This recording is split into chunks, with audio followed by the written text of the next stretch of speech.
Assalamualaikum warahmatullahi wabarakatuh.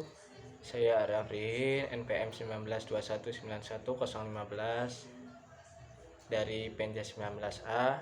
Di sini saya akan memaparkan sebuah materi, yaitu kerangka dasar kurikulum 2013.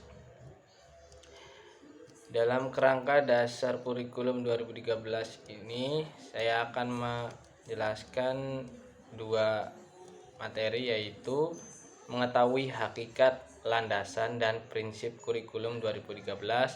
Lalu yang kedua ada Badan Standar Nasional Pendidikan. Langsung saja ke pembahasan. Yang pertama yaitu mengetahui hakikat, landasan, dan prinsip kurikulum 2013. Yang pertama, hakikat kurikulum 2013. Kurikulum 2013 ini muncul sebagai penyempurnaan kurikulum sebelumnya dan untuk menjawab akan pendidikan karakter. Kurikulum ini didesain dengan mengintegrasikan karakter dalam proses pengimplementasikan pada semua komponen kurikulum, harus mencerminkan karakter yang hendak dicapai. Demikian juga pada proses pembelajarannya. Pada kurikulum 2013 ini muncul kompetensi inti KI sebagai acuan dalam proses pembelajaran inti dari kurikulum 2013.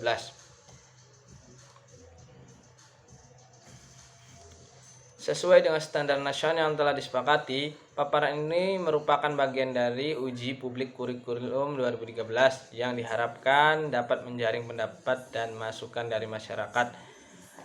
Rasionalitas penambahan jam pelajaran dapat dijelaskan bahwa perubahan proses pembelajaran dari siswa diberi tahu menjadi siswa menjadi tahu, dan proses penilaian dari berbasis output menjadi berbasis proses dan output memerlukan penambahan jam pelajaran.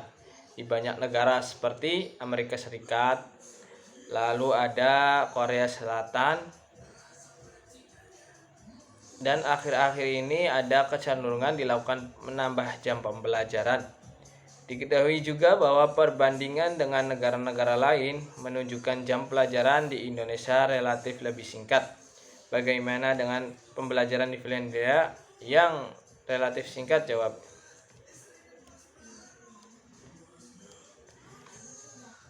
Yang kedua ada landasan kurikulum 2013. Kurikulum 2013 ini muncul sebagai penyempurna kurikulum sebelumnya dan untuk menjawab akan pendidikan karakter. Kurikulum ini didesain dengan mengintegrasikan karakter dalam proses pengimplementasiannya.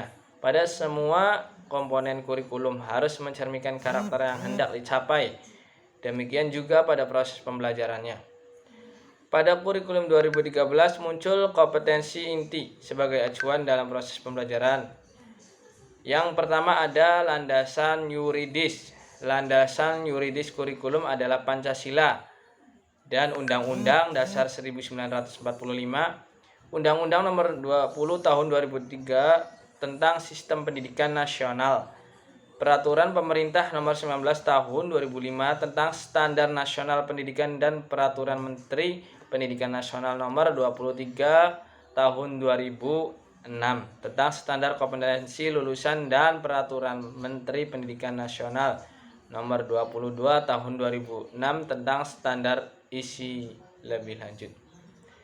Pengembangan kurikulum 2013 diamanatkan oleh Rencana Pendidikan Menengah Nasional. Landasan yuridis mengemban kurikulum 2013 lainnya adalah Instruksi Presiden Republik Indonesia tahun 2010. Yang kedua ada landasan filosofis. Secara singkat, kurikulum adalah untuk membangun kehidupan masa kini dan masa akan datang bangsa yang dikembangkan dari warisan nilai dan prestasi bangsa di masa lalu, serta kemudian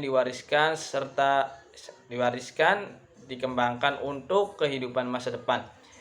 Ketiga dimensi kehidupan bangsa pada masa lalu, masa sekarang, masa yang akan datang menjadi landasan filosofis pengembangan kurikulum. Pewarisan nilai dan prestasi bangsa di masa lampau memberikan dasar bagi kehidupan bangsa dan individu sebagai anggota masyarakat. Modal yang digunakan dan dikembangkan untuk membangun kualitas kehidupan bangsa dan individu yang diperlukan bagi kehidupan masa kini dan berkelanjutan kehidupan bangsa dan warga negara di masa akan datang. Lalu ada landasan empiris. Sebagai negara bangsa yang besar dari segi geografis, suku bangsa, potensi ekonomi, dan beragamnya kemajuan pembangunan dari satu daerah ke daerah lain. Sekecil apapun ancaman disintegrasi bangsa, masih tetap ada, maka kurikulum harus mampu membentuk manusia yang mampu menyeimbangkan kebutuhan individu dan masyarakat, memajukan jati diri sebagai bagian dari bangsa Indonesia dan kebutuhan untuk berintegrasi sebagai satu entitas bangsa Indonesia. Lalu ada landasan teoretik. Pendidikan berdasarkan standar adalah pendidikan yang menetapkan standar nasional sebagai kualitas minimal warga negara untuk suatu jenjang pendidikan. Standar bukan kurikulum, dan kurikulum dikembangkan agar peserta didik mampu mencapai kualitas standar.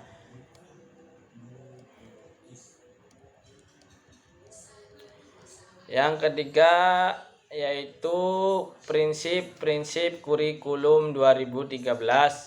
Prinsip kurikulum 2013 merupakan jawaban perubahan paradigma global. Ada 14 macam prinsip kurikulum 2013. Ke-14 prinsip dimaksud adalah: yang pertama, peserta didik difasilitasi untuk mencari tahu. Lalu yang kedua, peserta didik belajar berbagai sumber belajar. Yang ketiga, menggunakan pendekatan ilmiah. Yang keempat, berbasis kompetensi. Yang kelima, terpadu. Yang keenam, menekankan pada jawaban divergen yang memiliki kebenaran multidimensi. Yang ketujuh, berbasis keterampilan aplikatif. Yang kedelapan, peningkatan keseimbangan, kesinambungan, dan keterkaitan antara hard dan skill dan soft skill. Mengutamakan pembudayaan dan pemberdayaan peserta didik sebagai pembelajar sepanjang hayat. 10. Menerapkan nilai-nilai dengan member keteladanan, membangun kemauan dan mengembangkan kreativitas peserta didik dalam proses pembelajaran. Yang ke-11, berlangsung di rumah, di sekolah, dan di masyarakat.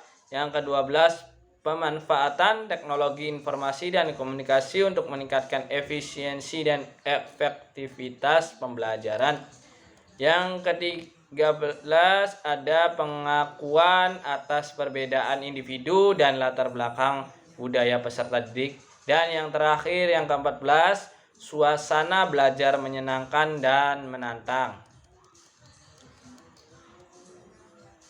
Yang terakhir yang saya akan bahas, yang saya akan jelaskan, yaitu Badan Standar Nasional Pendidikan atau BSNP. BSNP adalah lembaga mandiri, profesional, dan independen yang mengemban misi untuk mengembangkan, memantau pelaksanaan, dan mengevaluasi pelaksanaan standar nasional pendidikan BSNP.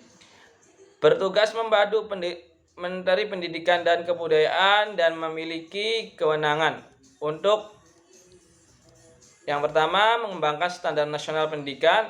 Yang kedua, menyelenggarakan ujian nasional. Yang ketiga, memberikan rekomendasi kepada pemerintah dan pemerintah daerah dalam penjaminan dan pengendalian mutu pendidikan. Lalu yang keempat, merumuskan kriteria kelulusan pada satuan pendidikan, jenjang pendidikan dasar dan menengah. Dan yang terakhir, menilai kelayakan isi, bahasa, penyajian, dan keagrifikaan buku teks pelajaran.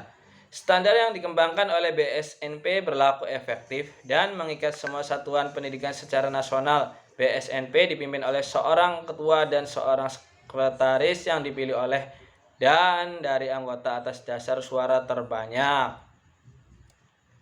Standar Pendidikan Nasional, standar pengolahan oleh Kemendikbud nomor 19 tahun 2017. Standar pengolahan terdiri dari 3 bagian, yakni standar pengolahan oleh satuan pendidikan, standar pengelolaan oleh pemerintah daerah, dan standar pengelolaan oleh pemerintah. Standar kompetensi kelulusan Kemendikbud nomor 20 tahun 2016, standar kompetensi lulusan untuk satuan pendidikan dasar dan menengah digunakan sebagai pedoman penilaian dan menentukan kelulusan peserta didik. Standar kompetensi lulusan tersebut meliputi standar kompetensi lulusan minimal satuan pendidikan dasar dan menengah, setelah kompetensi lulusan minimal kelompok mata pelajaran, dan standar kompetensi lulusan minimal mata pelajaran.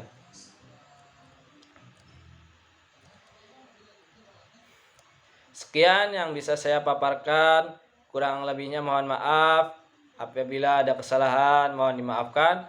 Wassalamualaikum warahmatullahi wabarakatuh.